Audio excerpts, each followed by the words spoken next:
for coming today. I am the president of the North Star Hispanic Chamber of Commerce. My name is Connie Grillspeaker, and I'm very lucky today to have with me the Vice President, Ever Padilla. Hello.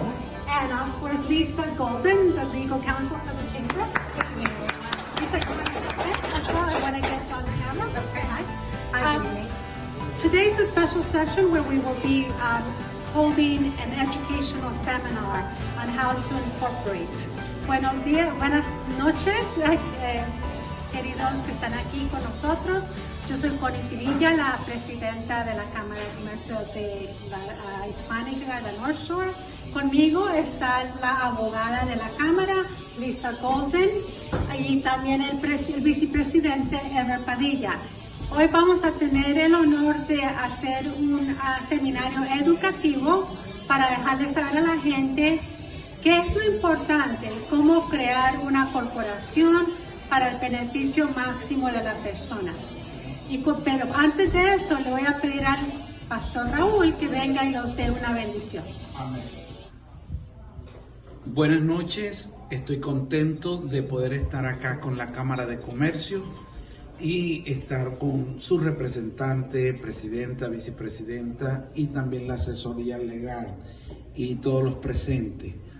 Hoy voy a hacer una oración colocando este acto en las manos de Dios y yo sé que lo más grande es la bendición de Dios.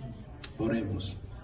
Padre nuestro que estás en el cielo, santificado es tu nombre, venga a nosotros tu reino y hágase tu voluntad en el cielo como en la tierra. Esta tarde tú nos las has provisto para exaltar tu nombre, para darte las gracias, para agradecerte por la vida, por la salud.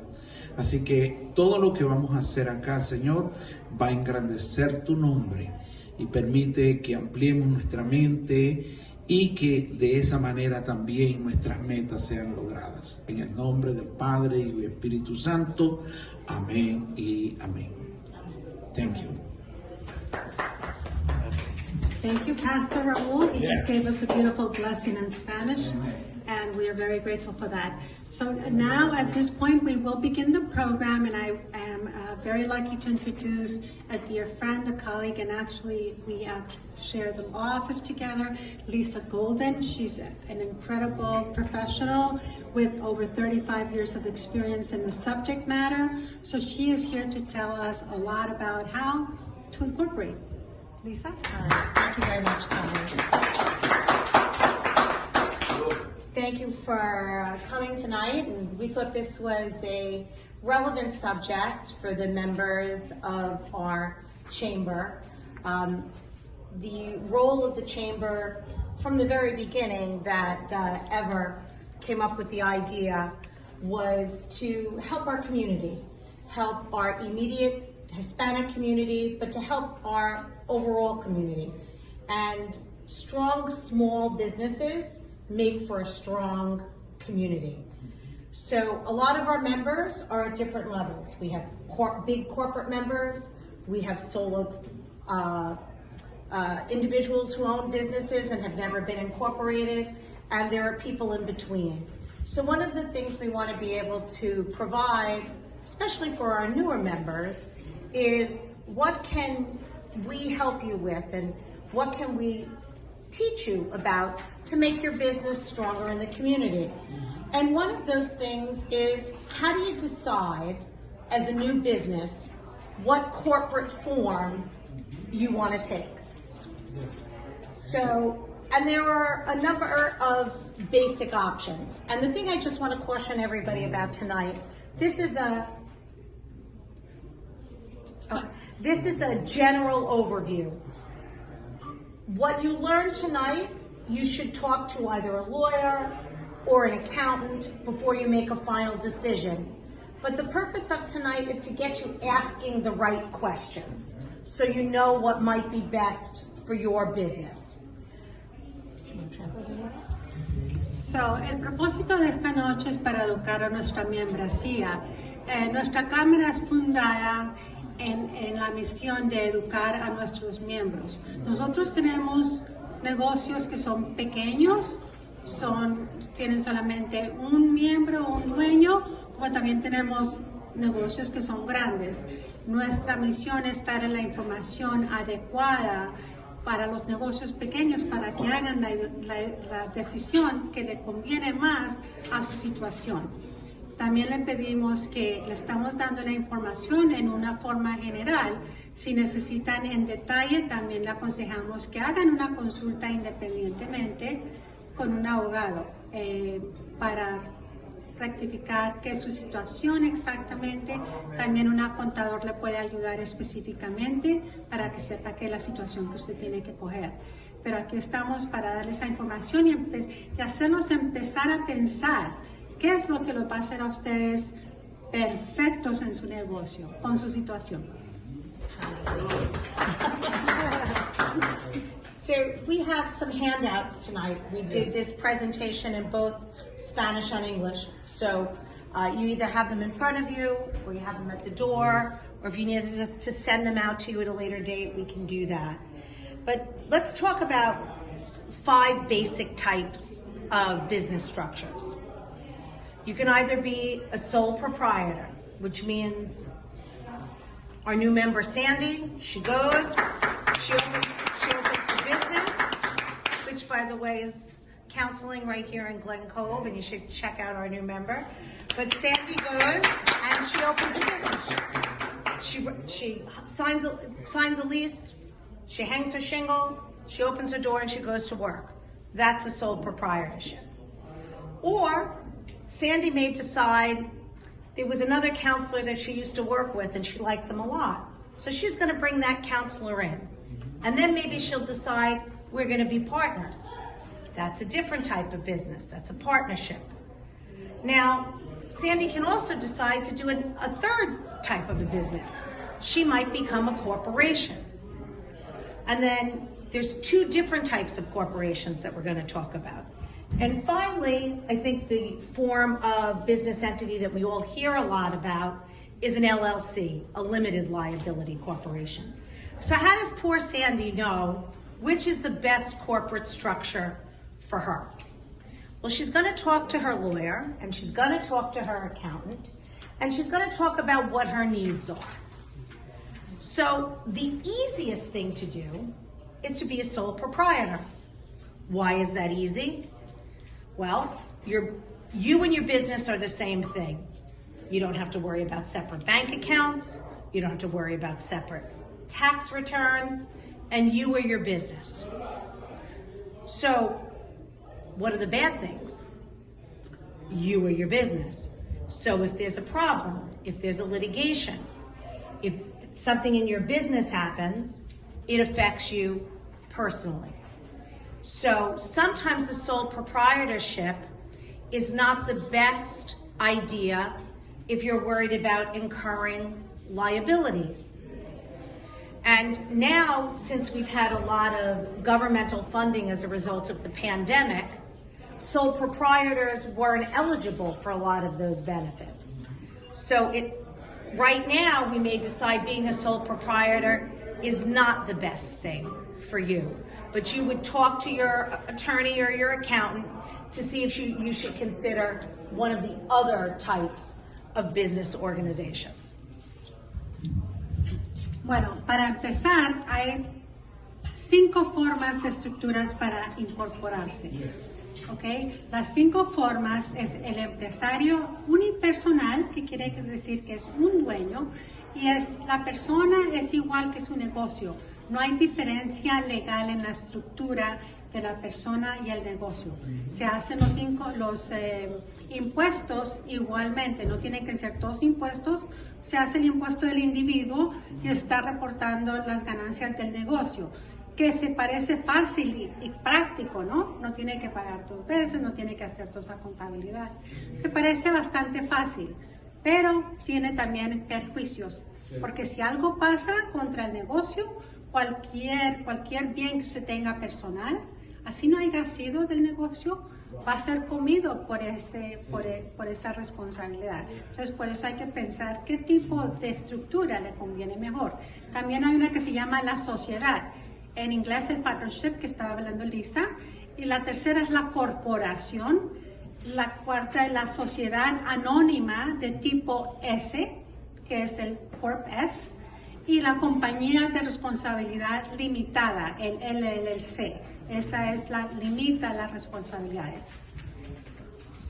Thank you, Connie. So now let's talk about some of the more complex types of corporate formations. Another type of corporate form that a lot of people are used to is what we call a partnership.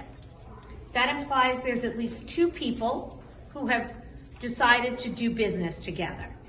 And they're going to share the income of the business venture, the deductions, the tax deductions for the business venture. They're going to share in the profits, and they're going to share in the liabilities. A partnership requires, or it would be suggested by an attorney, that you and your partner have what's called a written partnership agreement. And in that partnership agreement, you would define what the role of each partner is, what's expected of them, what they're going to do for the partnership, and it's going to define how you share the profits by percentage, how you calculate your profits and your losses, and how you pay those expenses. Now, partners are not employees of their corporation. So when you're thinking about how you want to report your income and what benefits you may have, you're not what we call a W-2 employee. When you work for someone else, you're a W-2 employee. When you work for the partnership, you receive what's called a K-1. So, major difference to be concerned about. Taxation, doble impuesto. Eso es lo que es negativo de una sociedad. También sí tiene los beneficios que puede reducir los costos del negocio. Las ganancias se dividen con los dos socios, pero si hay una multa contra la sociedad, va contra las dos personas, entonces tiene ese riesgo legal. Thank you, Connie. So now let's talk about corporations. Corporations are very different than a partnership and a sole proprietorship. The corporation is a completely separate and distinct legal entity. So you can be an employee of your own corporation, and you can own a piece of that corporation. It's more complicated to set up a corporation. There are certain filing requirements with the state of New York, and there are annual fees associated with being a corporation.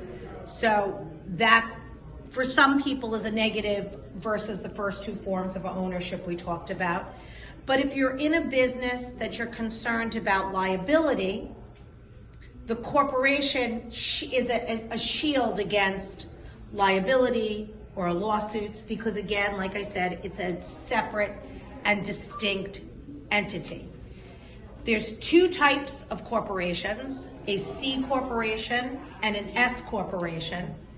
And the differences involve how income can be dispersed or retained by the corporation, and where the profits of the corporation are reported. So making the determination as to whether you want to be a C corporation or an S corporation is something you'd want to talk to your accountant about. And our members can reach out through the membership, and we can guide you to attorneys and accountants to help you figure out what's the best structure for you. When you own a corporation, you own what we call shares in that corporation. Think of a share as a piece of a pie or an interest. So you receive your compensation from your corporation two different ways. If you're an employee of the corporation, you receive what we call W-2 income, the type of income we talked about earlier. And then you receive, if the corporation is profitable, you also then will receive a distribution similar to the K1s that we talked about with a partnership. But a corporation will give you the ability and the flexibility to keep your business world separate from your personal world. And other than the filing requirements, it's generally a good vehicle for most people. Ok, la diferencia de la sociedad, donde tiene que tener un socio, la sociedad, la forma de llenar los impuestos es con una forma que se llama K1, no es un empleado de la asociación, es un dueño de la asociación. La diferencia con la corporación es que usted se hace un empleado de su corporación. Entonces hay dos formas de pago en una corporación. La corporación coge una entidad legal separada que lo protege. En otras palabras, ya la corporación lo protege a usted de cualquier multa que vaya a suceder contra la compañía. Ahí para en los bienes de la corporación.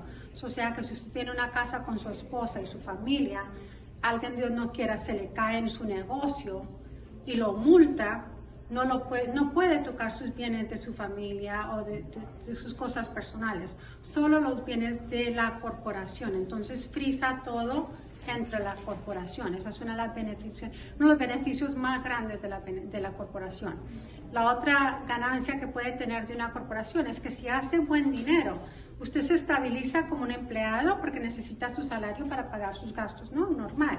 Entonces, pero si hace ya más ganancias, entonces ya tiene que llenar también lo que se llama la forma K1, que es una distribución de la corporación, que ya son ganancias de la corporación. Pero todo cae dentro de la corporación y no tiene que tener la preocupación de una multa. También hay una forma que se llama la corporación C y la corporación S. Para usted determinar qué es la mejor corporación para usted, es mejor que se siente con una contable para que repase qué es exactamente lo que usted hace, cuántos empleados tiene, cuántos gastos tiene, para que le recomiende si la letra corporación S o la letra corporación C es conveniente para usted. Una pregunta. Dime. I have a question, please. Sure. Yo quisiera saber si para establecer una corporación se necesita una junta directiva, un presidente, un vicepresidente, un tesorero o unipersonal. ¿Se puede hacer solo o se necesita un equipo de personas? Great question. So His question is, does he have to have officers and can they all be the same? you can just have one owner. Okay, so you can have one owner of a corporation. Each corporation must have a president and a secretary. Same person can hold both positions. One person? Same person. Mismo directors and shareholders. If you are the president, like you say that you are the president, you can fire employees and remove officers. If you have a director or a shareholder, you can't just because you're the president get rid of the director or the shareholder. Directors, there'd be a procedure, and shareholders, their shares would have to be purchased from the corporation. But the corporation, if you own it all by yourself, works like the sole proprietorship. You get to make all the decisions. So as the decision maker of the corporation, you can fire the treasurer. Now, that's a general rule. It may depend, does he have an employment agreement? Are there reasons why you can't? But assuming there are no other factors that would prevent that, as the owner of the corporation and the president of the corporation, you can make all those decisions for the corporation. And then you can then make yourself the treasurer. You don't need to have a third party be the treasurer. Como presidente y dueño inversionista y solamente en la corporación, usted tiene el poder de votar al tesorero. Si el tesorero no es dueño, no es inversionista de la corporación. No, yo no estoy ejerciendo tampoco. Si él tiene, ahora, si tiene un contrato que Entonces, si no hay contrato que lo limita, la razón por la cual usted lo quiere votar, entonces usted tiene el derecho, así como el propietario solo tiene control de su negocio, una corporación con un inversionista, el presidente tiene ese poder con todas las de la ley, con tal de que no haya un contrato que obviamente le limite las condiciones por las cuales usted tiene que votar a alguien. Good. Okay, so the last corporate form I want to talk about is what we call a limited liability company, LLC. This is in a lot of ways a combination between the corporation and the partnership. This one is more complicated to form than the corporation. You need to, again, like a corporation, you file with New York State, but you need something called an operating agreement. And instead of owning shares, you're a member of the corporation. So and the rules for income and taxation are slightly different with LLCs than they are with corporations. But like the corporation, you can be a single member LLC, which means you can own your own LLC and protect your business in the corporate form of an LLC. And the other difference between the corporation, just general basic difference, there are, I'm not going down to the fine points, but you don't have a president of an LLC, you have a managing member. And the managing member makes all the decisions for the LLC. And there may be a reason that you want, based upon your tax structure or the type of liability that you have, to choose an LLC over a corporation. It may also depend how many other people you want in the corporation or the LLC with you as to what type of structure you want. But I think a lot of people don't realize that even if it's just you in your business, you still can take advantage of the laws and form a corporation or an LLC, which provides you with a lot of benefits that you don't have as a sole proprietor. Y el último tipo de estructura legal para formar una corporación se llama Compañía de Responsabilidad Limitada, LLC. El tipo legal, usted no es dueño de acciones, pero es un miembro de la corporación. La estructura y la forma es un poco diferente, pero como en la corporación puede ser una persona que es el presidente y corre la corporación, con una compañía limitada LLC, también se llama el miembro que maneja la corporación. Puede ser lo que se llama un solo miembro. También puede existir un solo miembro. Y también las consecuencias de los taxes también son un poquito diferentes. Se tienen que chequear con su contador cómo llena sus impuestos con una LLC. También hay tipos de reportar diferente y también tienen que tener lo que se llama un acuerdo de operación que no tiene que tener con la corporación. Se llama el Operating Agreement, el acuerdo de operación que dicta cómo usted va a correr esa corporación, esa LLC, y quién es el miembro o los miembros, y quién es el jefe de los miembros, o si los miembros tienen poder por igual. Si hay dos miembros, se puede dictar en el acuerdo de operación de que los dos tienen igualmente de poder y tienen que hacer decisiones igualmente, o que uno tiene 51% y el otro tiene 49%. Con la LLC se puede asignar porcentajes de dueño. En otras palabras, uno puede ser 75, el otro puede ser 25, etcétera, etcétera, etcétera. El mayor, obviamente, es el que maneja la corporación y la LLC, y tiene los mismos derechos que tiene, por ejemplo, el presidente de una corporación. So I think that's the general overview form than the corporation. You need to, again, like a corporation, you file with New York State, but you need something called an operating agreement. and instead of owning shares, you're a member of the corporation. So and the rules for income and taxation are slightly different with LLCs than they are with corporations. But like the corporation, you can be a single member LLC, which means you can own your own LLC and protect your business in the corporate form of an LLC.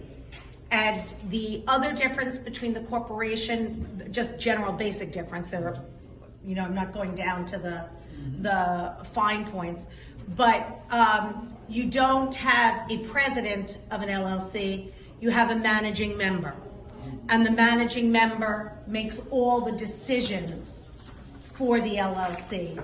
And there may be a reason that you want, based upon your tax structure or the type of liability that you have, to choose an LLC over a corporation. It may also depend how many other people you want in the corporation or the LLC with you as to what type of structure you want. But I think a lot of people don't realize that even if it's just you in your business, you still can take advantage of the laws and form a corporation or an LLC, which provides you with a lot of benefits that you don't have as a sole proprietor. Y el último tipo de estructura legal para formar una corporación se llama Compañía de Responsabilidad Limitada, LLC. El tipo legal, usted no es dueño de acciones, pero es un miembro de la corporación. La estructura y la forma es un poco diferente, pero como en la corporación puede ser una persona que es el presidente y corre la corporación, con una compañía limitada LLC, también se llama el miembro que maneja la corporación. Puede ser lo que se llama un solo miembro. También puede existir un solo miembro. Y también las consecuencias de los taxes también son un poquito diferentes. Se tienen que chequear con su contador cómo llena sus impuestos con una LLC. También hay tipos de reportar diferente y también tienen que tener lo que se llama un acuerdo de operación que no tiene que tener con la corporación. Se llama el Operating Agreement, el acuerdo de operación que dicta cómo usted va a correr esa corporación, esa LLC, y quién es el miembro o los miembros, y quién es el jefe de los miembros, o si los miembros tienen poder por igual. Si hay dos miembros, se puede dictar en el acuerdo de operación de que los dos tienen igualmente de poder y tienen que hacer decisiones igualmente, o que uno tiene 51% y el otro tiene 49%. Con la LLC se puede asignar porcentajes de dueño. En otras palabras, uno puede ser 75, el otro puede ser 25, etcétera, etcétera, etcétera. El mayor, obviamente, es el que maneja la corporación y la LLC, y tiene los mismos derechos que tiene, por ejemplo, el presidente de una corporación. So I think that's the general overview that we wanted to share with you tonight.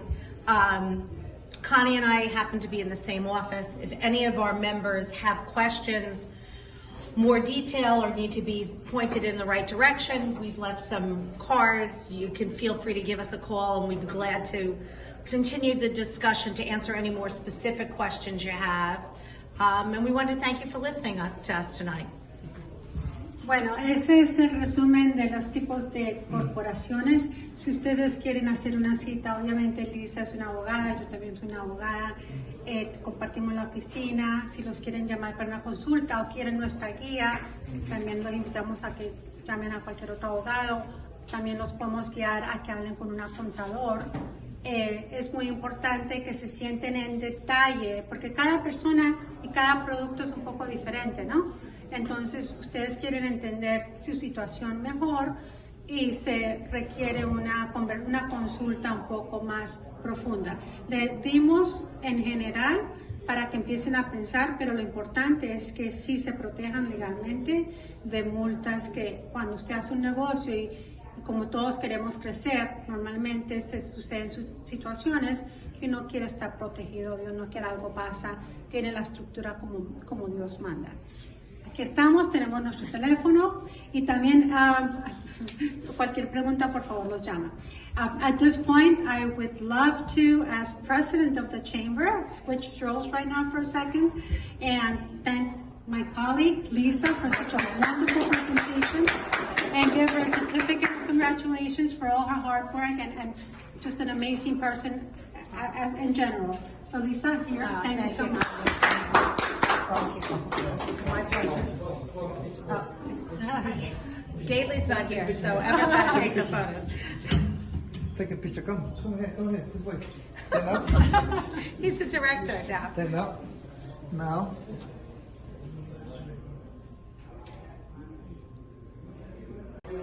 So at this point, I would also like to thank one of our dearest members, Leah D'Angelo, Westbury Florist. She sent a beautiful arrangement of flowers. She couldn't be here, but her presence is felt and appreciated and loved with this gorgeous flower arrangement. Look at this. She's amazing. We love her. She's a great member. And we are here and honored to give it to Lisa. My pleasure. It's a picture? Yes. Wait. This way. Perfect. Beautiful. Thank and you so as much. we are a chamber, I love to promote our businesses. So I encourage anybody to call Leah D'Angelo. She really goes above and beyond to take care of her clients. And she gave me a bouquet and they lasted over a month. I have to say, She's at Westbury Floral Design. Oh, amazing. She's on Post Avenue in Westbury. Beautiful. Yes. Rich. Come, picture. Come, everybody. Her services. She does health intakes. She is a member of our chamber. She is here in Glen Cove. It's health consultation. Would you like to tell us a little bit about your business? I encourage all of our membership and community to come out and reach out to her if you would like some advice. Okay, yeah. I am a mental health counselor. I'm located at 50 Glen Street. If you need any service for mental health, depression, anxiety, ADHD, I'm here on the second floor, 50 Glen Street. Please come and visit me. Health intakes, intake mental health. I'm here in the community. If you're overwhelmed, stressed, you need someone to talk to, please come. I'm here. I can help you. I take most insurances. You can just come and talk to me. Absolutely, I can help. Thank you. She's only 4 calls away. What is your phone number? Oh gosh, let me see my phone number. Absolutely, yeah. I don't know my phone number. My phone number is 631-919-4956 or 516-234-6938. And you can text me also, 516-234-6938. If you don't want to call me, you can also text me. I accept text, okay? You can email me at sbakercounseling@healthindex.com. Thank you. So help is there. Anybody that needs it, reach out. That's what we're here. We're here to share information and help our community and make each other stronger. Thank you. Thank you. Young man. Guys. And your name? Charles. Come here. Come here. Question. And do you like it here tonight, the meeting? Yeah, it's You great. like it? Learned a lot today. Can you say something? Learned a lot about corporations and different businesses today. Very helpful and seem like good people looking to do good by their community. Awesome. Do you do some business? First year of college, going to Penn State, studying Penn business. State, wow, look at it. Really? Yeah. How old is she? We are. She's 27 now. Oh, So okay. she's graduated. She Yeah. loves it. So I like it too. Enjoy wow, it. awesome. I'm telling business, but remember, business it is very important. If you learn business, you learn everything. Exactly. In life, you have to learn about business. Lessons you can apply everywhere That's in right. life. Yes, definitely. Yeah. So tonight it was a great meeting for you. Yep. Thank you for the opportunity. Thank No you. problem. Thank you. I appreciate it. Pleasure. Well, thank you.